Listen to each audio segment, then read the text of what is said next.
नमस्कार, स्वागतम। आज स्वर शास्त्र की चर्चा करेंगे, स्वर योग की चर्चा करेंगे और देखेंगे कि किस प्रकार से हम यदि पंच तत्वों पर ध्यान दे लें तो हम एक लंबा जीवन, एक स्वस्थ जीवन, एक दीर्घायु जीवन, एक यशस्वी जीवन, एक निरोगी जीवन जी सकते हैं। पूर्ण आयु प्राप्त कर सकते हैं, रोगों से दूर रह सकते हैं। पंच तत्वों और स्वरों के संबंध को समझ लें। ये पांच तत्व हमारे जीवन को प्रभावित करने वाले हैं।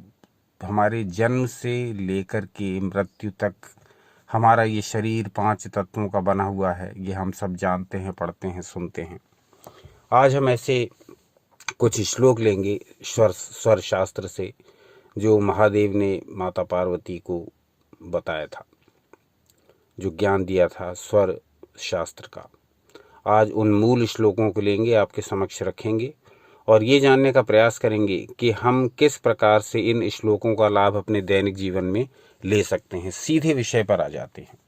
स्वरयोग के विषय में हमने बहुत सारे वीडियोस पहले ही बना दिए हैं, कई महीने पहले, कई वर्ष पहले, लगभग 75 से अधिक वीडियो बना दिए हैं। स्वर शास्त्र के विषय में कुछ जानना चाहें तो उन्हें अवश्य देख लें। अब फिर से स्वर शास्त्र को रिविजिट कर रहे हैं। इस बीच में बहुत और अन्य विषय भी उठाए, तंत्र से लेकर के योग और ध्यान, त्राटक, सब तरह के विषय उठाए। तो उसमें ये स्वर शास्त्र थोड़ा सा बहुत चर्चा नहीं हो पाई इसकी, तो लेकिन अब फिर से प्रारंभ कर देंगे, क्योंकि आप सभी श्रोताओं का बहुत निवेदन है, बहुत अनुरोध है कि स्वर शास्त्र को पुनः प्रारंभ किया जाए। और जो पुराने वीडियोस हैं स्वर शास्त्र के, उन्हें भी आप लोग निरंतर देख रहे हैं और उस पर कमेंट कर रहे हैं। तो हमने सोचा कि हम स्वर शास्त्र को फिर से प्रारंभ करें और स्वर शास्त्र के अभ्यास में जो भी जटिलताएं आती हैं, जो भी जिज्ञासाएं आती हैं, उन सब का समाधान करते हुए हम भी प्रैक्टिस स्वर शास्त्र की जारी रखें और आप भी जारी रखें। तो सीधे मूल विषय पर आते हैं। मूल श्लोक आपकी स्क्रीन पर प्रदर्शित हो रहे हैं। सबसे पहले छठा श्लोक आपकी स्क्रीन पर दिखाई दे रहा है। इसमें कहा गया, निरंजनो निराकार एको देवो महेश्वरः तस्मादाकाशमुत्पन्न माकाशाद्वायु संभवः। अर्थात जो एक निराकार, नित्य एवं आकार सहित परमात्मा है, उससे आकाश की उत्पत्ति हुई और आकाश से वायु की। तो यहाँ शिव जी माता पार्वती को पंचतत्व किस प्रकार से बने, उनका सिद्धांत बता रहे हैं। तो कहा गया सीधे परमात्मा से आकाश की उत्पत्ति हुई और आकाश से इस वायु की उत्पत्ति हुई है। यानी परमात्मा से आकाश और आकाश से वायु। अगले श्लोक में क्या कहा गया देखते हैं। वायुस्तेजस्ततश्चापस्ततः पृथ्वी समुद्भवः एतानि पंचतत्वानि विस्तीर्णानि च पंचधा। सातवां श्लोक है, इसमें कहा गया वायु से अग्नि की उत्पत्ति हुई और इस अग्नि से जल की और जल से पृथ्वी की उत्पत्ति हुई। इस प्रकार ये पांचों तत्व विभिन्न पांच रूपों से इस संसार में फैले हैं। तो इन दो श्लोकों छठे और सातवें क्या कहा गया कि परमात्मा से आकाश की उत्पत्ति हुई, आकाश से वायु की, वायु से अग्नि की, अग्नि से जल की, जल से पृथ्वी की उत्पत्ति हुई। और इस प्रकार ये पांचों तत्व अपना अपना कार्य अलग अलग प्रकार से और संयुक्त रूप से करने लगे। आठवें श्लोक में कहा गया, ताभ्याम ब्रह्मांडम उत्पन्नम तैरेव परिवर्तते विलीयते च तत्रैव तत्रैव रमते पुनः। अर्थात इन पांचों तत्वों के द्वारा ही ये संसार निर्मित हुआ है। इन्हीं तत्वों के द्वारा इसका पालन एवं उन्हीं में इसका विलय हो जाता है। यानी यहाँ से इन तत्वों से ही सब कुछ उत्पन्न होता है और इन तत्वों में ही मिल जाता है। इन्हीं पांच तत्वों में ही वह फिर रम जाता है।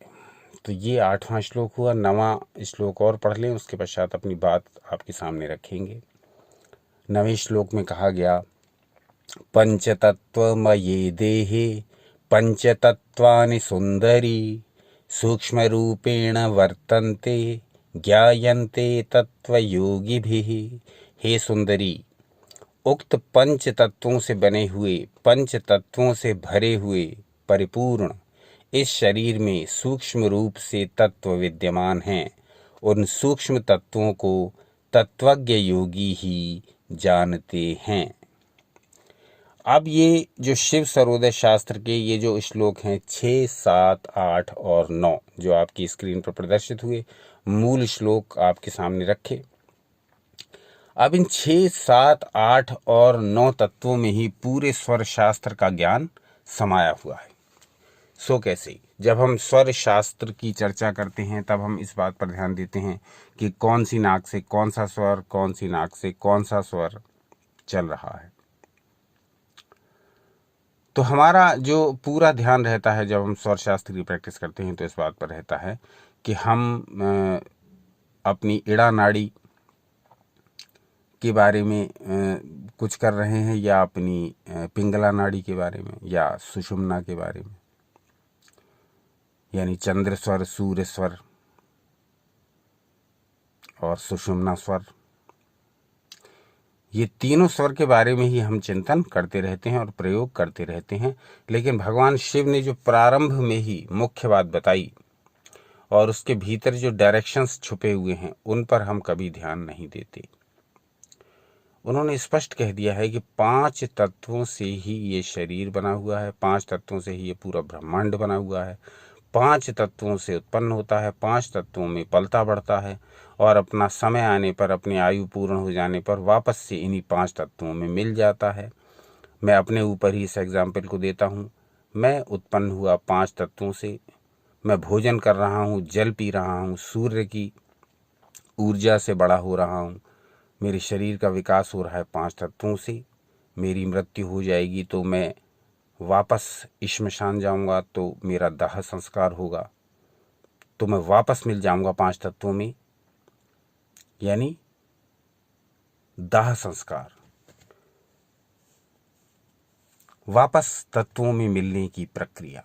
जिन तत्वों से चले थे, जिन तत्वों से बने थे, जिन तत्वों से जीवन यात्रा प्रारंभ की थी, उन्हीं तत्वों में बैक हो गए। अब आश्चर्य की बात ये कि 5 तत्वों से उत्पन्न होते हैं, 5 तत्वों का सहारा लेकर ही पलते बढ़ते रहते हैं। भोजन करते हैं, जल पीते हैं, सूर्य की ऊर्जा लेते हैं, श्वास लेते हैं, पृथ्वी पर चलते हैं। 5 तत्वों से हर समय संपर्क रहता है, लेकिन कभी भी हमें इन 5 तत्वों का थैंक करने का ध्यान नहीं आता। कभी भी इनको धन्यवाद, कभी भी इनके प्रति ग्रेटिट्यूड की भावना नहीं आती। बस चूंकि ये मुफ्त में, फ्री में मिल गए हैं, इसलिए इनको बस इनका उपभोग किया जा रहा है। बस सांस, वायु चूंकि उपलब्ध है ही फ्री में, तो सांस आ रही है, जा रही है, कोई प्रॉब्लम नहीं, अपना सांस ले रहे हैं, जीवित हैं। भोजन पैसे खर्च करने पर मिल जा रहा है, उस भोजन को कर ले रहे हैं बिना धन्यवाद दिए। पृथ्वी पर चल रहे हैं, पृथ्वी सुगम है, हमारे लिए उपयोगी ग्रह है, अनुकूल ग्रह है, पृथ्वी पर रह रहे हैं, सूर्य की ऊर्जा का प्रयोग कर रहे हैं, 5 तत्वों का, जल का प्रयोग कर रहे हैं अपने दैनिक जीवन में। 5 तत्वों का प्रयोग करते हुए भी कभी भी इनके प्रति धन्यवाद न देना, कभी भी इनके प्रति कृतज्ञता का भाव न रखना और केवल अपने जीविकोपार्जन में लगे रहना, ये हमारी नियति बन गई है। इसी का परिणाम ये है कि आज हम अथाह धन कमाकर भी मानसिक और शारीरिक रूप से भयंकर दुखी हैं। शारीरिक रूप से, मानसिक रूप से, भावनात्मक रूप से हम अलग अलग व्याधियों से पीड़ित हैं। होना तो ये चाहिए था कि जब हमारा विकास हुआ, जब विज्ञान का विकास हुआ, तो हमें दीर्घायु होना था, हमें स्वस्थ होना था, लेकिन हो इसका उल्टा रहा है। जैसे जैसे विज्ञान प्रगति करता जा रहा है, जैसे जैसे आधुनिकता हावी होती जा रही है, जैसे जैसे तकनीक विस्तार पाती जा रही है, वैसे वैसे उसका लाभ होने की बजाय हमें उसका लॉस अधिक हो रहा है। तो ये सब ना हो, इसके लिए हमें लौटना होगा सनातन शास्त्रों पर ही। जैसे कि हम हर बार अपने वीडियोज़ में कहते हैं, सनातन शास्त्रों से जुड़े रहें, सदा आनंदित एवं उत्साहित रहें। तो इसमें भी हमें जुड़ना होगा। यदि हमें स्वस्थ रहना है निरंतर, तो सनातन शास्त्रों की ओर ही लौटना होगा। और स्वर शास्त्र की ओर जब हम लौटेंगे तो पाएंगे कि भगवान शिव ने पहले ही हिंट दे दिया कि ये 5 तत्वों से बना शरीर जो है, इन्हीं के द्वारा ही इस ब्रह्मांड का सारा सृजन, सारा पालन, सारा संहार हो रहा है। तो हम इन 5 तत्वों को समझ लें, और इन 5 तत्वों मैंने 5 तत्वों के विषय में हमने वीडियोज़ भी बहुत सारे बना दिए हैं, वो भी देखें। आज के विषय में नई बात ये कि स्वर शास्त्र के साथ 5 तत्वों का संबंध हम जानने का प्रयास करेंगे। जो लोग भी स्वर शास्त्र की प्रैक्टिस कर रहे हैं, करते थे, कर रहे हैं, आगे करेंगे, वो सब भी इस बात का विशेष ध्यान रखें कि 5 तत्वों के प्रति हमें ग्रेटिट्यूड रखना है। एक ऐसी भावना अपने अंदर रखनी है कि ये 5 तत्व हाँ हमारा पालन पोषण कर रहे हैं। आप अगर इनके प्रति कृतज्ञता की भावना नहीं रखते, ये पालन पोषण तो आपका तब भी कर रहे हैं। आपकी जो डीएनए है, आपकी जो सेल्स हैं, एक एक शरीर की कोशिका में इन 5 तत्वों, आपके एक एक शरीर की कोशिका में इन 5 तत्वों का हाथ है। आपकी एक एक कोशिका भी इन 5 तत्वों की सहयोग के बिना नहीं बन सकती। तो ग्रेटिट्यूड का भाव कैसे करेंगे कि जब भी इन 5 तत्वों से हम काम लें, बाहरी रूप से, भीतर तो ये हमारे तत्व ऑलरेडी हैं, हमारी स्किन का एक एक पार्ट, हमारे समस्त शरीर के अंग इन सारे 5 तत्वों से मिल कर के कार्य करते हैं, इनके सहयोग से ही कार्य कर पाते हैं, इन्हीं से बने हैं। तो भावना ये करनी है, ध्यान ये करना है, प्रयोग ये करना है कि जब भी इन 5 तत्वों के संपर्क में आए, इनका धन्यवाद करें। जैसे जब भी जल का प्रयोग करें तो जल को प्रणाम करें मन ही मन, और उसका धन्यवाद करें कि आपकी कृपा से, आपकी एनर्जी से, आपकी शक्ति से मैं पूरित हो रहा हूँ, मैं स्वच्छ हो रहा हूँ। जैसे भोजन करें तब मन में ये भावना रखें कि आपकी शक्ति से, जो कि पृथ्वी से उत्पन्न भोजन है, पृथ्वी तत्व से उत्पन्न, वो मेरे शरीर का पोषण करे, मुझे स्वस्थ करे, मेरे रोगों को दूर करे। इसी प्रकार से जब आप श्वास ले रहे हों, जब आप प्राणायाम कर रहे हों, तब वायु के प्रति कृतज्ञता रखें कि मेरे शरीर में प्रवेश करके मुझे रोग मुक्त करें, दोष मुक्त करें, मेरी व्याधियों को, मेरे दोषों को बाहर निकालें। जब भी आकाश की ओर देखें तो ये करें कि मेरा मन आकाश की तरह विस्तृत हो, मेरे मन से समस्त प्रकार की मलिनता, समस्त प्रकार की नकारात्मकता, समस्त प्रकार की दुष्टता, समस्त प्रकार की बुरी आदतें, कुप्रवृत्तियाँ, दुष्प्रवृत्तियाँ, ये सब बाहर हो जाएं और मेरा मन आकाश की तरह निर्मल और विस्तृत हो जाए। अग्नि का जब ध्यान किया करें तब अग्नि सूर्य का ही एक रूप है। तो जब भी सूर्य की ओर देखा करें, जब भी सूर्य देव को जल चढ़ाया करें, जब भी अग्नि तत्व के संपर्क में आया करें, जब भी बाहर निकला करें, तब अग्नि तत्व का धन्यवाद किया करें कि आपकी कृपा से ही मेरे भीतर का भोजन तक नहीं पच सकता आपकी कृपा के बिना। तो शरीर की बाकी अंगों के विकास की तो बात ही क्या, जहाँ सूर्य की किरणें नहीं पहुँचती वहाँ आप जानते हैं क्या हाल होता है। पेड़ पौधों तक का विकास रुक जाता है, मनुष्य तो मनुष्य। तो हमें एक एक तत्व की इम्पोर्टेंस, उसके महत्व को समझ करके उसके प्रति धन्यवाद करना है। डेली भले ही ना कर सकें, जब भी इन तत्वों के संपर्क में आए और आपके भीतर से आवाज़ आए, साउंड आए, इंटरनल अंतर ध्वनि निकले, तो आप इनका अवश्य ही धन्यवाद किया करें। उससे होगा ये कि ये तत्व आपके लिए और अधिक सुगमता से, और अधिक सक्रियता से, और अधिक शक्ति से कार्य करने लगेंगे, क्योंकि तब आपने इनसे अपना कनेक्शन स्थापित कर लिया। व्यक्ति वो भी जीवित है जो नास्तिक है, व्यक्ति वो भी जीवित है जो नास्तिक है, जो ईश्वर में विश्वास नहीं रखता है। लेकिन जो आस्तिक है उसका जीवन एक अलग ही आनंद से भरा हुआ है। वो आनंद ये है कि वो ये जानता है कि मैं किसी ऊर्जा से जुड़ा हुआ हूँ, और जब भी मेरे भीतर ऊर्जा की कमी होती है तो मैं उस ऊर्जा से जुड़कर, जो मेरे से भी बड़ी ऊर्जा है, मैं आत्मा हूँ तो वो परमात्मा है, परम आत्मा है। तो आस्तिक व्यक्ति ये सोचता है कि मेरी ऊर्जा में कमी आ रही है तो कोई बात नहीं, मैं उस परमात्मा, परम ऊर्जा से जुड़ जाऊंगा, उसका ध्यान कर लूँगा, उसका नाम जप लूँगा, उसका मंत्र पढ़ लूँगा, उसके मंदिर हो आऊँगा, तो मेरी ऊर्जा बैलेंस हो जाएगी, संतुलित हो जाएगी। नास्तिक के पास ऐसा कोई विकल्प नहीं होता, वो केवल अपनी ही ऊर्जाओं के भरोसे होता है, और वो कम ज़्यादा जैसी भी होती रहें वो उनको खुद ही मैनेज करने के लिए मजबूर होता है। उसी प्रकार से ये तत्व हमारे लिए काम कर ही रहे हैं, हम चाहे इनका धन्यवाद करें या ना करें, इससे इन पर कोई प्रभाव नहीं पड़ेगा। ऐसे ही हमारे लिए सारी तरह तरह की ऊर्जाएं काम कर रही हैं, हमारे चक्रों में जो ऊर्जाएं हैं, हमारे शरीर में जो ऊर्जाएं हैं वो काम कर रही हैं। आप स्वयं सोचिए, आप भोजन करते हैं तो आप पचाने के लिए क्या कोई शक्ति लगाते हैं? वो अपने आप ही अपनी भीतर की शक्ति से पचता है। फिर उससे जो रक्त बनता है, उससे जो रस बनता है, रक्त बनता है, मेद बनता है, मांस बनता है, मज्जा अस्थि बनती है, शुक्र बनता है, वीर्य बनता है।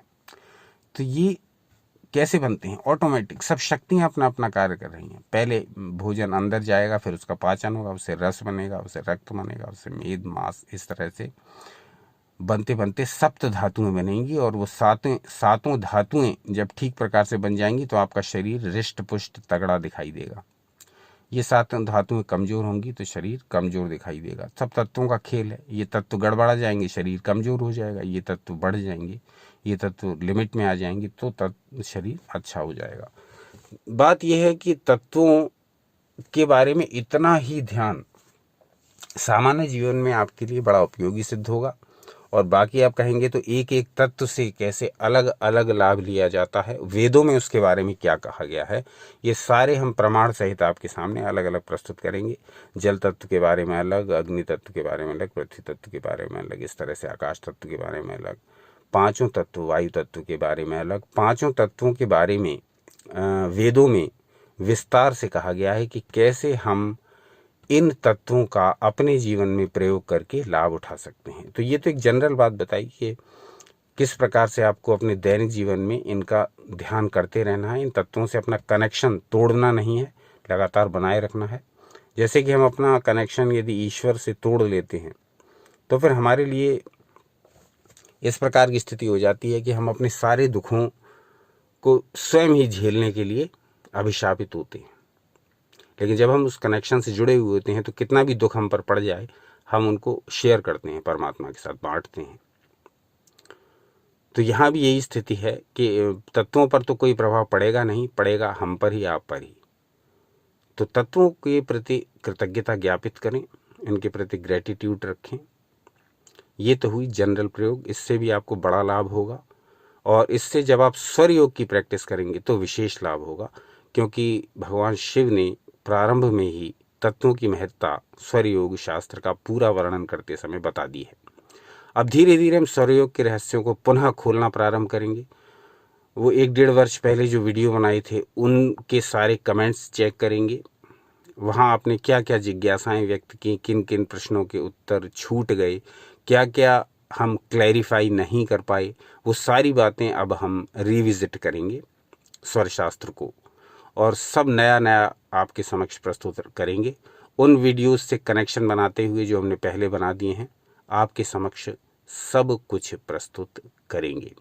तो स्वर योग के बारे में यदि जानना चाहें तो कमेंट करके बताइए।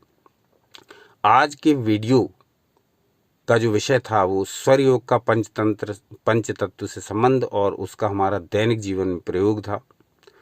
तो ये चर्चा की, तो ये चर्चा कैसी लगी ये बताइए। और दूसरा ये बताइए कि क्या पंच तत्व और स्वर शास्त्र के सम्मिश्रण के विषय में कुछ और जानना चाहेंगे, या जो भी जिज्ञासा है वो भी बताइए।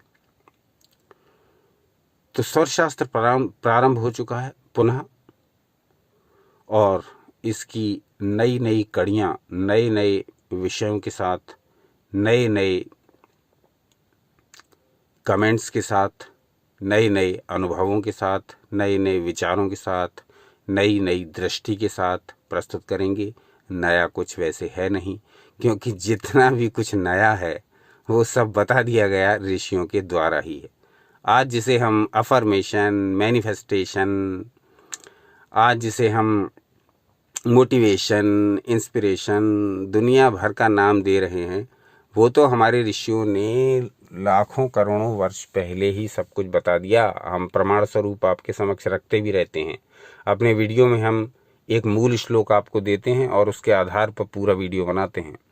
तो ऋषियों ने सब कुछ बता दिया। आज का जो विज्ञान है, आज का जो आधुनिक मनुष्य है, वो इस भूल में है कि भाई हमने ये खोज की, हमने एक वीडियो बनाया न्यूटन, उस पर व्यूज़ बहुत कम गए हैं। वो है न्यूटन ने नहीं गुरुत्वाकर्षण की खोज भारत के ऋषियों ने की थी। ऐसे ही बहुत सारी खोजें जिनका वेस्ट अपने ऊपर लेबल लगा करके घूमता है कि ये खोज हमने की, वो सारी खोजें हम कर चुके हैं। लेकिन चूंकि सनातनी अपने ग्रंथों के प्रति उदासीन है, इसलिए उनको स्वयं ही नहीं पता कि ये खोज कभी भारत में भी हुई थी। तो ये बड़े दुर्भाग्य की बात है। आज का अंक यहीं तक। अपना अमूल्य समय देने के लिए बहुत बहुत धन्यवाद। सनातन शास्त्रों से जुड़े रहें, सदा आनंदित एवं उत्साहित रहें। कल पुनः उपस्थित हो जाएंगे ईश्वर इच्छा से कोई नया विषय लेकर के।